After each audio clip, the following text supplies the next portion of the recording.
Back for another episode of Beyond the Swing podcast. Happy to have a third one going here, and I got an awesome guest slash friend of mine, Justin Russ. Justin, what's up, dude? Thanks for joining in. What's up, Matt? Thanks for having me. Always good to catch up and talk shop a little bit with you. So happy to be here. Awesome, man. A lot of people know who you are actually online, but for those that don't, can you just tell us a little bit about your background as it relates to S&C coaching, that sort of thing, and then we'll dive into some cool topics today. Yeah, it's never going to not be somewhat weird, when people come up to you in person and be like, "Hey, I follow you on Instagram," or "I know you from this and that and the other thing." So, shout out to all the followers out there that might be listening, and thanks for your feedback and everything. A little bit about me. I grew up north, studied exercise science in school. Kind of always wanted to get into athletic performance enhancement. Really got a good early opportunity back in 2013 to allow me to go to IMG Academy and start working there as an assistant strength and conditioning coach. But when you start anywhere at the age of 25, you kind of start off low man on the totem pole. So that's what I did. I was working with 12 and under golf and soccer and tennis. The parents, I was working with the kids that are not associated with any sport at IMG, which I didn't even know that they had at the time. And then gradually over time, just started picking up, more responsibilities. And I got into tennis in 2015 after we had a couple of people in the office, step away. Tennis was really something that I was really interested in getting into. Number one, it's a global sport. Number two, I really, enjoyed my time learning the dynamics of the movement, the terminology, all of the intricacies of the game. And I wanted to really, leverage my career to be able to train athletes, but also have opportunities to travel into the world and experience different cultures and things like that. So I was the head of tennis performance at IMG from 2015 to 18. I left and spent a brief period of time in Dubai, working in more of an administrative business development role and seeing a cool part of the world. I spent some time traveling on the tour, both on the ATP and the WTA side. Had a 3-year long job at the University of Virginia where I oversaw the strength and conditioning for men's and women's tennis, as well as men's and women's squash. That was a great experience there. And I'm now coaching in the private sector, working in lovely South Florida. So I'm here, and I do some other stuff on the side. I coach online. I do some stuff with TRX in terms of their education department. But yeah, that's a little bit about me. Nice, man. I was actually going to ask you how you were sort of drawn into tennis, because a lot of guys are, they were players in the past or coached or whatever, and then they sort of dive into this S&C field. But it's cool that you're someone who's actually, you bring an outside perspective, right? Like you're not from a tennis playing background as a kid, which I actually find is like, okay, you see things probably a little bit differently than other people who have like this tradition of tennis. What do you think is like, where do you feel like you've brought in something completely different or saw something different compared to like a typical tennis person? Yeah, I mean, that's the question that always comes up is, hey, did you play tennis and how did you, arrive here? And basically, when those two coaches left, I was really pumped to start overseeing my childhood sport, which was lacrosse. And frankly, everybody was kind of looking around in the office like, okay, who's going to take this beast of a sport called tennis? And I just, felt like I needed to step up and do something. So that was how I got into it. And like I said, I was really happy with kind of how my coaching was progressing, and it changed the way that I communicate. Kind of away from blanket type communication to a group, but more interpersonal communication. I really liked that. I liked the coach I was becoming. But to answer your question, I think it comes down to my ability that I think that I have to take complex information and simplify it for a player to better understand and execute. I think there's a lot in the tennis world that tends to get not only muddled, but tends to get overly fluffy and complex.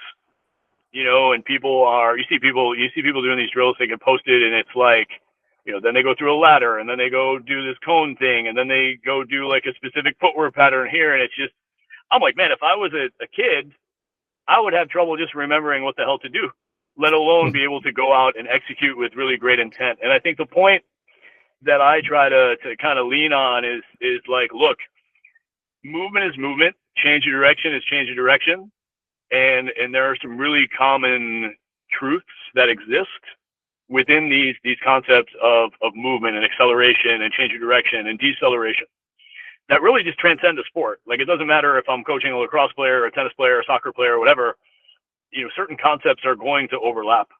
So I think that coming from a non-tennis background, like you said, allows me to, take these concepts, simplify them, and make a reference to the court or the situation that might be relevant to them in a pretty effective way.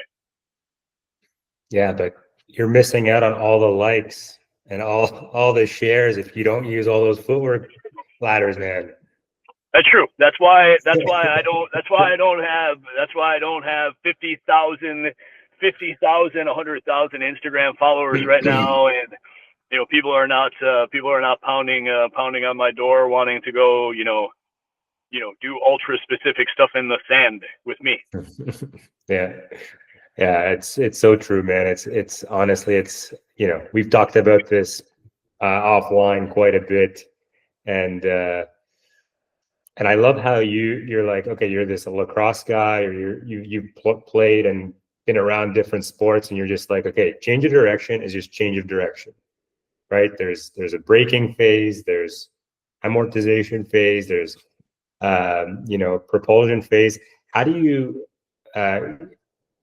are you able to communicate this with players, though? Because nowadays, I mean, they are seeing everything on Instagram, right? Like, you probably get it. I get it all the time. Oh, I want to do this drill or this and that, and it doesn't necessarily fit into what they need to work on, but it looks cool.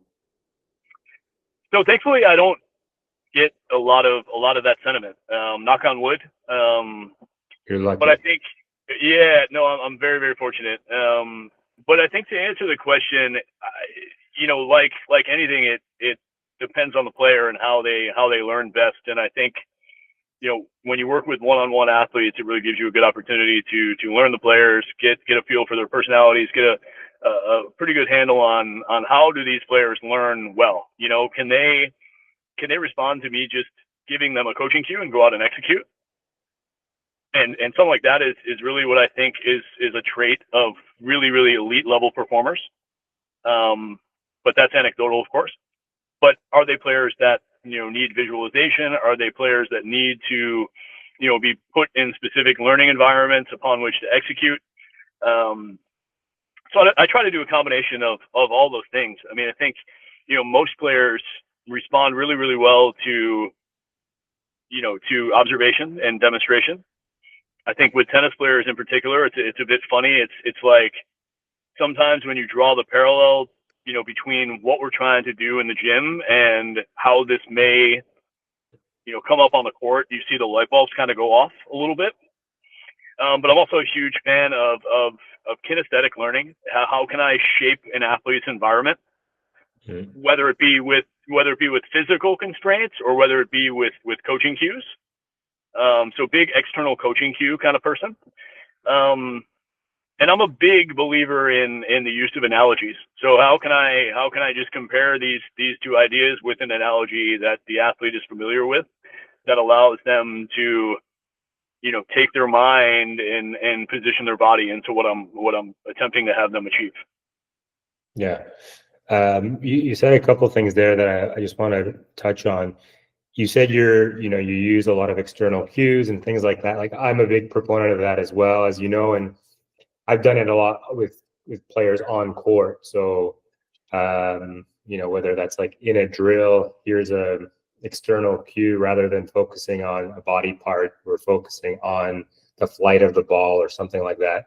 But what would be like just some simple examples of external cues that you might use when you're doing like a change of direction drill? Maybe people aren't too familiar with what that means exactly. I'm Yeah. putting you So on the spot. yeah, you are. I was ready for it. One of the ones that just came up off the top of my head, and this is not changing directions. You're gonna have to give me a minute to think about that. But if an athlete's squatting, now I don't do a ton of back squatting, right? So a lot of goblet squatting, a lot of split squatting, and things like that, right? One of the common things, especially we see in youth, is that unstable torso, and it kind of shifts, especially concentrically. You see people start to lean, right? So one of the things I'll tell my players will be like, hey, look, you're familiar with what a Pringles can looks like, right? So it's a tall cylinder, and I'll tell them like, look, I want you to pretend that you are squatting inside of a Pringle can, right? So like, look, if you stand up, you can't hit the front of that Pringle can, or else you're not going to go anywhere. So you have to ascend and descend along this column. I like that. And I made that one up. I'm using that one from now on. I made that one up, and I'm like, damn, Justin, that's pretty good. Yeah. But I think one of my favorite things to really dive into with athletes when it comes to change of direction, like you asked, because I don't want to dodge that question, is just this idea. Like, look, if I know what point on a court or what point on a turf I need to change direction, I want to talk about and teach the athlete how to prepare the inside hip to be able to externally rotate, so that when an athlete reaches that leg towards that change of direction point, they're already ready to change back direction in the other way. So spend a lot of time, with two different colored cones. Hey, the yellow cone is where we want to change direction, but when you see yourself about to run past this blue cone, I want you to start to externally rotate this back hip to get yourself ready to change direction into that point. So that's something when it comes to the change of direction standpoint. Talk about hip preparation, weight shift, and then as an athlete gets better and better, talk about foot position and proper shin angle. I like that two cone approach, right? Like it just gives them that visual cue, and there's a timing element as well. Like you have to start timing and sequencing body parts, right? Which is that's interesting.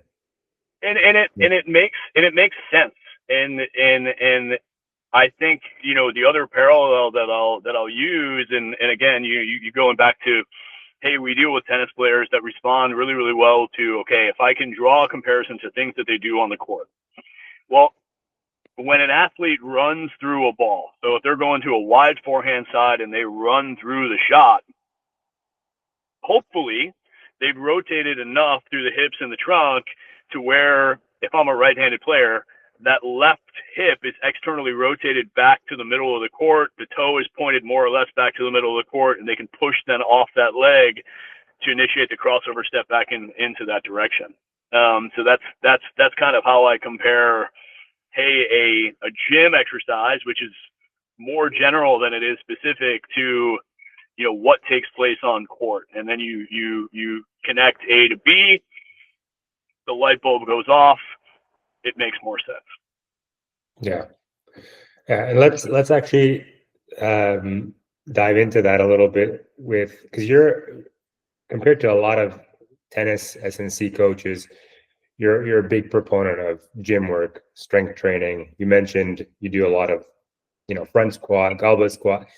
What are, and we both know that the gym is mostly general, right? But you're linking things. How can you tell an athlete, this is going to benefit X movement? Or what are some of the key movements that you do find, maybe that's a better question, that they're not going to have a direct transfer, but indirectly they're going to help an athlete move better on the court? One of the things that I'll really do regularly, and if you're an athlete, you train with me, this, to be 100% sure. I do a ton of mini hurdle jumps. I had a conversation with the soccer S&T coach at Virginia and helped him out a lot during the summer. And, we talked a ton about, wearables and energy system development and all that kind of stuff, workload monitoring. But one of the things that he did with soccer players is, include mini hurdle jumps as part of like their prep portion of their lifts. And I'm like, this is such a great idea. And it fits pretty well into this prep phase. So especially, now being here and I'm home, I spend a lot of time with youth athletes that are still developing, growing. And as a result, kind of lack that stability. I'm a huge proponent of doing mini hurdle jumps with a counter movement and a sticking landing emphasis, both linear and lateral. And again, it's anecdotal, but you can't tell me that doesn't have an indirect carryover into stability on court. Just the movements are so biomechanically similar, in my opinion. Are you doing that bilaterally and unilaterally? Bilaterally sometimes, but primarily unilaterally. Yeah, big fan of single leg hurdle jumps.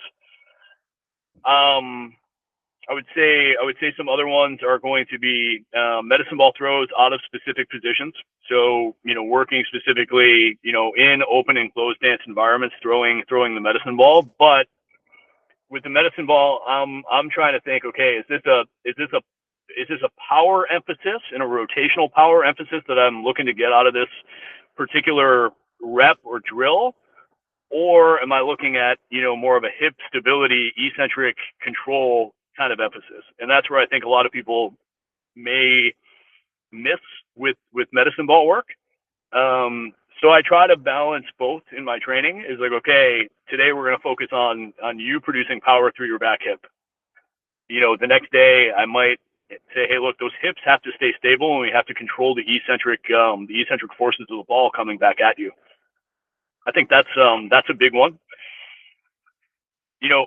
I would say just in general, my training and my thought process is going to be primarily unilateral lower body dominant in the gym or predominant in the gym. Not to say I don't do anything bilateral, but split squats, rear foot elevated, take a big place in my training as well. Again, because a lot of these positions that tennis players find them in, they're going to be loaded onto one side. So I want them to be strong, robust, and stable within those. And it's interesting you linking the med ball work as well, doing some of that work, like, where your hips and lower body are more static, right? Like, but you're still able to rotate through the trunk. Like, tennis is such a variable sport. Like, you're going to get into positions where you're not even going to have time to, rotate your hips, or you're going to have to generate more pace just with your upper body, right? So I like that, but you still have to have that stable base, right? So, yeah, and you mentioned also your lower body lift. So why are you, because most of what you're doing, as I'm hearing, is probably anterior loaded, right? Single leg. You're doing front squats as well, goblet squats, I'm sure. Why are you loading primarily anteriorly?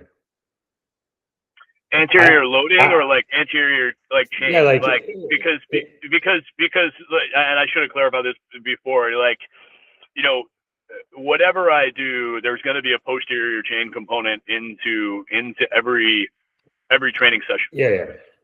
For example, if I'm doing a Bulgarian or a rear foot elevated split squat, as my primary strength movement, my thought process is that I need to balance that out with, a hip or a knee dominant posterior chain later on in that lift. So the athlete's going to see RDLs, single leg RDLs, hamstring curls. I'm a big fan of, Pete Holman sent me a glute slide. So I've been using the glute slide for hamstrings. It's got that band resistance that loads both concentrically and eccentrically, which I'm a huge fan of. So that's become a staple. But yeah, there's going to be a posterior chain component into everything I do. Just from a power standpoint, from a deceleration standpoint, injury prevention standpoint. Yeah, for sure. What I want to also ask you is, why are you loading, why are you doing a front squat versus a back squat? Like, why are you I also do the same thing. Like me personally, I like the back squat, but I don't program it very often with tennis players. I'm just wondering, what your reasoning behind that would be. I mean, look, I'll precede this answer by saying that, the thought process is always going to be finding the right fit for the right player. And I'm, by no means am I anti back squat for tennis players. I think it's fine, especially when it's done properly. But we have to think about, the individuals and how tennis players are built and kind of where some of their restrictions are going to lie. I have a female WTA player, tons of experience. One of our first training sessions together, started her with a safety squat bar on her back. Really wasn't happy with the amount of trunk lean, but switch to a front rack position, and it just cleans everything up. Those hips are able to kind of move like an elevator, straight up, straight down. The trunk is stable. I got some bonus points for some additional core activation and some additional lumbar stability taking place there. It's a big win. At the same time, I've had taller male athletes. You elevate their heels and give them a safety squat bar, and it cleans up their back squat pretty good. Really, it comes down to the individual player, the individual athlete. But I haven't seen too much go wrong with, if we start a player just with a basic, dumbbell goblet split squat in terms of how their movement looks. Yeah, I totally agree with that. And I'll even add, like, obviously there's them being able to control center of mass, which is a big thing. But I also find like tennis players are pretty stiff in ankle complex. Maybe part of it is like they have to be, because they have to be really reactive, right? So some of that stiffness is beneficial, like getting off your split step and all that. And they've done it for so long that it does restrict a bit of the range of motion, right? So loading in like a front rack position just seems to be better for a lot of them. Like I've noticed the exact same thing. It's also amazing to hear that we're getting females lifting more. Like 5 years ago, I couldn't get females to lift, but it's come a long way. Have you noticed like there's been a shift since you started, your career? I think there's been a shift, but there's also been a shift in, the types of athletes that I've worked with, right? I mean, I think, going from an academy with primarily high school age, you might have, one kind of mindset towards training. Then going to Division I, top 10, top 15 program, with a couple of athletes who are eventually going to be pro. There's more at stake. There's more to compete for, and I think the approach and the level of professionalism has to get picked up a notch. These players, male and female, have had school to deal with. They have, multiple practices a day, individual sessions, a lot of stuff on their plate, and they need to take their fitness, as a very professional mindset. And the same thing with the pros. I mean, there's the unspoken kind of knowing, like, hey, look, I need to do this. This is part of my job, and this is going to enhance my performance, even though I might not love doing this. I think some of the players that I've been around have just known this to be true.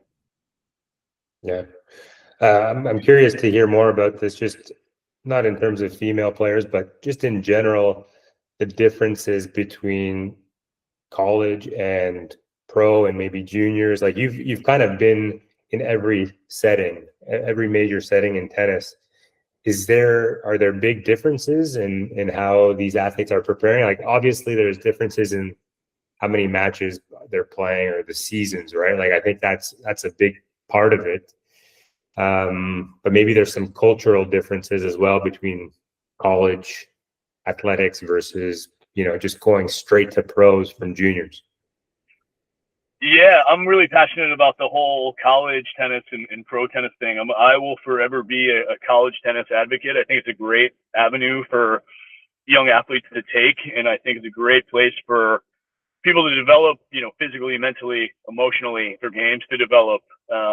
Even now, it's a great platform for young people to maybe even make some money. And obviously, the college versus pro discussion is one for another day, but I think the biggest difference is really comes down to scheduling. It's most of these kids, 99% of these kids are not, playing tour level schedules. They're not playing a tournament every single week, and they have class, and they have to study, and they have, social obligations and everything else that comes with being a college kid. But you start to see these programs at the top, and some that I've been really fortunate to spend some time with. They're practicing at a high level in their individual sessions and their team practices. They're getting some great work done in the weight room. They have, a full schedule really Monday through Saturday in terms of practices and fitness and endless amounts of resources available to them. I even think, looking back, I mean, if to be able to audit, some of the work that I've done at the college level, in a lot of ways, these college kids, pushed, sometimes harder than the pro athletes did. And I do think that's part of that, part of the reason for that is because they've had the time to be able to do it. But really, I have so much respect for some of these college athletes. It's like, hey, when I was at Virginia, the guys would come in at 5 p.m. and lift after practice, and the energy was always really through the roof. And the difference I see, at the pro level, the magnifying glass is on you more.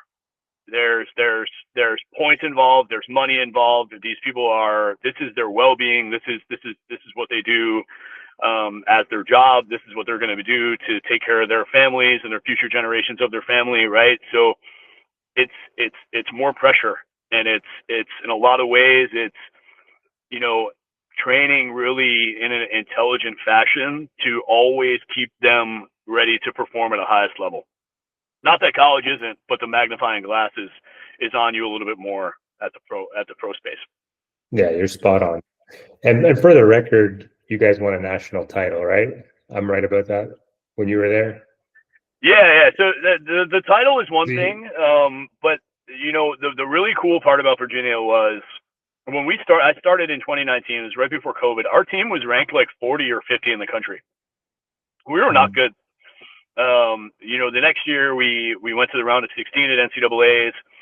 2022 we won the first national championship, and to be able to look back and really look at the work that we did from point A to point B is extremely, extremely gratifying. And that was a group of kids that I'll always have a ton of respect for and really fond memories of, because they just worked so hard. And I spent the fall semester there the next year, and we won it again. So just a phenomenal group of guys, great culture, coaching staff does all the right things. So very positive experience. Yeah. And it's awesome to see how big of an impact SNC and just proper practice scheduling and all that, like what you get in college, which is maybe, it's probably a blessing in disguise, is that they're capped as to how much court time they can have, right? It's not infinite. And you see a lot of these juniors, and I have some beef with juniors, or even players who aren't yet at that level where it's all about points and money, right? Like those ones, okay, I get it. Like this is your livelihood. Like if you've got to play week in, week out, okay, we have to manage that. But there are cases where like players coming up, they need that window of time to like improve athleticism. Like it's not easy to get athletic, to get fit, how do you see that with players who yeah, maybe they're playing futures, this and that, but they're not quite there. Like, have you been able to kind of push them along and be like, "Hey, listen, we need more than just 2 weeks here. There might be a window of 6 weeks or more, where once a year, where we got to get some extra work in." Yeah, I mean, this is the case. This is the case that I try to make for college tennis all the time. Is like, look, we know that a player's body, an athlete's body, isn't really fully developed until 19, 21, 22 years old, and that's just biology. So to expect someone to step away from juniors, start playing futures, and be really successful, not only the statistics are against you in that regard, but number two, I think you're, like you said, you're leaving a ton on the table from, a physical and mental development, standpoint. So I think with college, it's interesting because you have kids come in from different cultural backgrounds, and we know that different cultures have different attitudes towards fitness and strength and conditioning and all these things, but you have a variety of training ages as well, right? I've had guys at Virginia that came in, never touched a weight before.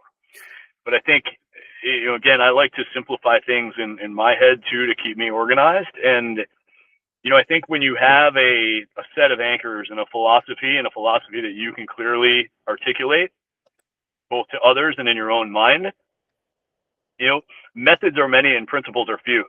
I know what principles that I need to anchor myself to really develop a tennis athlete really specifically. And there are many different avenues upon which I can get there, and there's a different avenue for a different player depending on their level of development.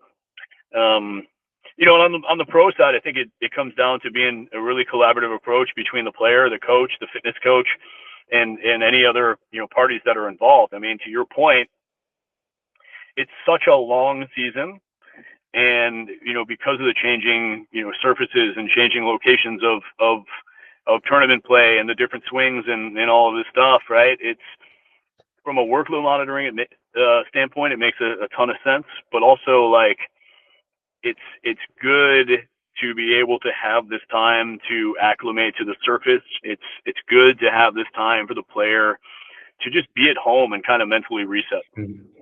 Yeah, so many benefits to it. I mean, I wish these schedules would be a little bit shorter, and I think it'd benefit everyone, except for maybe the guys at the top making the big bucks. But yeah, one more topic here because I'm conscious of time. But you spoke recently on social about wearables, and I'm really curious about this topic because it's an important one, especially for SNCs and coaching and players who can really use data and information to help not only themselves but just to help reframe what the actual demands are of our sport, right? So for those that didn't see it, what was your main message, and what are your thoughts on wearable technology in match? Yeah, so there's a decent amount of information to digest, but the essentially there was a video circling around the internet of the chair umpire asking Carlos to take his whoop strap off in Australia. Now his opponent at the time, if we go back to that match, was playing wearing a Di Bethune watch valued at like $90,000 to $95,000 depending on where you look. And this happens pretty regularly. I mean, if we look, at someone like Nadal, other players that are on the tour are playing with these watches that are like $100K plus $1,000, and it's a piece of jewelry.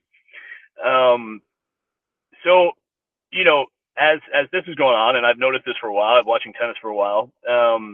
I had a challenger level guy a couple of years ago that I equipped with a first beat heart rate monitor, and during the changeover in between the first and second set, the chair umpire made him take that off, and I was like, dude, this is a challenger. Like, what are we doing? But Just some background context. When I was at Virginia, I begged the coaches to invest in some first beat straps for like my entire time there. And it was funny, like, okay, once we won, back-to-back ACC titles, we were finally able to get them. And if you're not familiar with First Beat, if you're listening, I would recommend looking into them a little bit. I really like their metrics in terms of recovery, trimp, aerobic, anaerobic, and all these values, heart rate, to name a few. But when we invested in First Beat, I noticed I took the approach of, okay, I want to confirm or not my own biases to what I'm doing. Am I accomplishing what I need to accomplish within a conditioning session or a movement session, right? Based on the physiological demands of the sport. The other thing is I want to look at practice level demands and match level demands to hopefully create a system of, okay, what is high, what is medium, what is low from a difficulty standpoint, so that the coaching staff and I could create this. So I looked at information. A couple of guys played, regional matches in the fall. A couple of guys wore the First Beat straps during challenger level matches that we hosted. So I was able to look at that data. I was also able to look at the data from practice consistently. And what you see, if you've ever looked at data, is match level demands are like here. Practice level demands just do not even come close. It's not in the ballpark. And I'm not trying to be dramatic. It's just, it doesn't happen. And I have the metrics. To back this up. So I'm like, okay, well, that's interesting, but not entirely unexpected. I then take it a step further. I'm like, okay, if I have an hour and some change to work with my players, how can I then extrapolate this, an hour and 10 from this match, give or take a set, look at the demands, and then place them in an environment on the court during one of my training sessions to mirror up to that. And that's what I did. I was able to, basically crop the chart out at, an hour and 15, because I've tried to factor in water breaks as well. And then compare that to an hour training session of what I consider tennis specific endurance. Hey, am I close? Am I in the ballpark? Do the peaks and valleys look the same? And that's really how I leveraged wearable tech. And I thought it was really, really interesting. And, I think you can dive more into acute to chronic workload ratio and look at it from a recovery standpoint. All of this is easier if you're with the player all the time, which at the college level, you're not. But, to kind of summarize my whole, spiel in that post is, okay, how can we allow jewelry to be worn, these watches that are 90, 100, 100K plus, to be worn during competition? They serve no purpose, but we're drawing a line at wearable technology. And it's just, like you said it, the schedule is jam packed. These players are going to get burnout, and they are. You start to see that more and more. You start to see players getting injured frequently. And overuse injury is very, very real. So why not give the sports science community, why not give the tennis coaching community a way to really look at the metrics of match play? And the only way that you're going to do that is through some wearable tech. So I'm passionate about it, and I wish it was something that was able to get reformed. For sure. And I mean, I don't know what it's like now, but when I was on tour with a player, we were able to get some sort of data from, I think it was Hawkeye, maybe, I can't remember exactly, but you could request to get some data.